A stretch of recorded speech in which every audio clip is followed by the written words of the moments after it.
네 분과 함께하겠습니다. 김복준 한국범죄학연구소 연구위원, 오윤성 순천향대 경찰행정학과 교수, 양지민 변호사, 이은우 취재팀장이 나와 있습니다. 어서 오세요. 안녕하세요. 네, 여성 화장실에 몰래 찍은 이른바 몰카범을 경찰이 잡고 보니 바로 그 몰카범 경찰이었습니다. 민중의 지팡이란 말이 무색해지는 사건인데요. 한번 짚어보겠습니다. 이 팀장, 일단 언제 일어난 일입니까? 네, 지난해 12월 20일 이 밤에 벌어진 일인데요. 이 사건 발생 장소는 경남 통영의 한 맥주집입니다. 20대 여성 손님이 이제 술을 마시다 화장실에 갔는데요. 20대 남성이 이 여성을 뒤따라 여성 화장실로 들어갑니다. 그리고 여성 옆칸에 이렇게 자리를 잡고 칸막이 위로 휴대전화를 올려서 여성을 촬영을 했는데요. 여성이 이를 알아채고 소리를 지르자 이 남성이 달아났습니다. 네, 이 남성 현장에서 바로 도주했지만 경찰의 포위망을 피할 수가 없었습니다. 경찰 관계자의 이야기 직접 들어보십시오. 여자 피해자가 화장실 들어가는 것을 보고 따라 들어가서 불법 촬영하다가 적발되어 CCTV 판독에서 몇 시간 만에 피해자를 검거하게 됐습니다. 여죄 등 절차에 맞게 철저히 수사하고 곧 마무리 지어가지고 송치할 예정입니다. 그런데 범인을 잡고 보니 현직 순경이었다고요? 맞습니다. 피해 여성이 바로 나와서 이 피해 사실을 이야기를 했고요. 여성의 일행이 이제 경찰에 신고를 하게 됩니다. 남성들은 친구들과 함께 아무렇지도 않게 자연스럽게 그 호프집을 떠나게 되는데요. 신고를 받은 경찰이 CCTV 분석을 통해서 범인을 붙잡았습니다. 근데 신원을 확인하고 깜짝 놀란 것이 말씀하신 것처럼 네. 신원 확인해 보니까 경찰인 겁니다. 신입 순경이었던 건데요. 이 순경 같은 경우에는 지난해 4월에 신규 임용돼서 이 15기간이었던 신입 순경입니다. 그러니까 1년도 안 된 순경이라고 볼 수가 있겠고요. 뭐라 그랬냐면 술에 취한 상태에서 호기심이 생겨서 네. 충동적으로 저지른 일이다. 죄송하고 부끄럽다라고 진술했다고 합니다. 네, 그러니까 현직 순경이 불법 촬영을 하다가 경찰에 붙잡힌 건데 혹시나 예전에도 불법 촬영을 하지 않았는지 좀 확인할 필요가 있을 것 같습니다. 경찰 입장에서는 당연히 이런 이 카메라 등 이용 촬영죄 이런 범행을 하는 사람들은 습관성 범죄거든요. 네. 당연히 예전에도 이런 일이 있었는지 여부를 확인하겠죠. 그러기 위해서 이 A 순경의 휴대폰을 압수해가지고 디지털 포렌식을 했습니다. 네. 그런데 현재까지는 그 휴대전화에서 다른 어떤 영상 같은 거, 사진 같은 건 발견되지 않았다고 하고요. 네. 더 나아가서는 이제 이 사람이 소지하고 있는 노트북이라든지 그 차량, 그다음에 자택도 압수수색을 해서 혹시 다른 그 여성 피해자가 있는지를 따지는 것 같습니다. 네. 그런데 현재까지는 발견을 못한 것 같고요.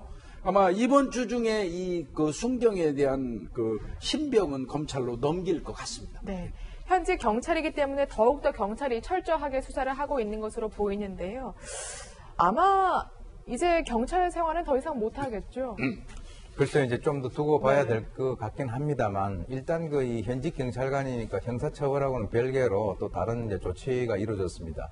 이 사건이 발생하고 난 뒤에 이제 3일 뒤인 12월 23일에 직위 해제를 했거든요. 이 직위 해제라고 하는 것은 이제 국가공무원법에 이제 규정이 되어 있는데 일단 그 직위에 물러나게 해가지고 업무를 하지 못하게 하는 그런 이제 조치이기 때문에 징계 효과가 있지만은 사실은 이게 징계하고는 또 별개의 문제입니다.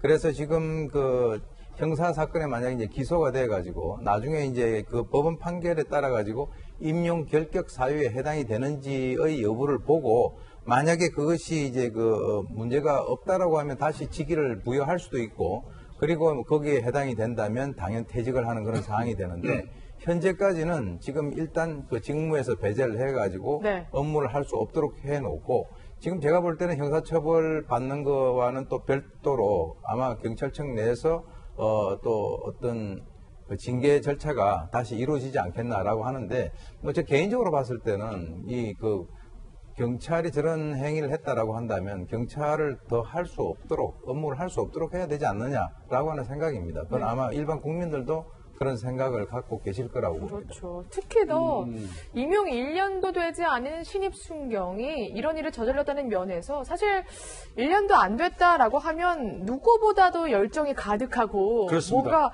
굉장히 정의감에 차올라 오는 시기잖아요. 원래는 네. 일선 경찰에서 엊그제 막 그 배치돼 가지고 임용돼서 나온 순경보다 무서운 사람은 없어요. 매사 보이는 걸 원칙대로 처리하기 때문에 네. 신임 순경한테 적발되면 뭐 진짜 뭐 약좁다 이런 말도 있지 않습니까? 네, 그렇죠. 그만큼 원칙대로 이 공권력을 행사하는 게 신임 순경인데 이 친구는 애초부터 뭐 의식구조 자체가 그랬는지 모르겠지만은요. 근데 이제 아까 조금 전에 그 오 교수님 말씀하신 것처럼 이제 걱정되긴 하는데요. 이건 특별히 걱정할 건 없습니다. 왜 그러냐면 이 사람은 아직 그 15기간이에요. 경찰학교를 교육 마치고 나와서 1년 동안 일선 경찰서에 배치 받아가지고 1년간 특별한 사안이 없으면 임용이 그 비로소 되는 거거든요. 네. 그러니까 이 경우는 직위제 이후에 임용 취소 사유에 속합니다. 아, 그렇군요. 그래서 뭐 징계 절차를 특별히 네. 진행할 필요도 없이 네. 이 정도 된다면 임용 취소 사유가 될 것 같고요. 형사처벌과는 별개로요. 그렇군요. 그래서 아마 네. 두 번 다시 이 사람은 경찰은 할 수 없을 겁니다. 네. 근데 어쨌든 현직 경찰 이렇게 지금 알려지다 보니까 시민들 입장에서는 어떻게 범인을 잡아야 할 경찰이 이렇게 불법 촬영을 하느냐 실망감이 이만저만이 아닙니다. 사실 이런 사건과 연관돼서 이제 그 현직 경찰이 관련이 될 때마다 지금 우리 국민들은 그 순간순간에 상당히 그 실망을 하고 있다라고 하는, 물론 뭐 이 경찰의 인원이 지금 뭐 13만 이상 되고 하는 그런 상황이기 때문에 이런저런 사람들도 있고요.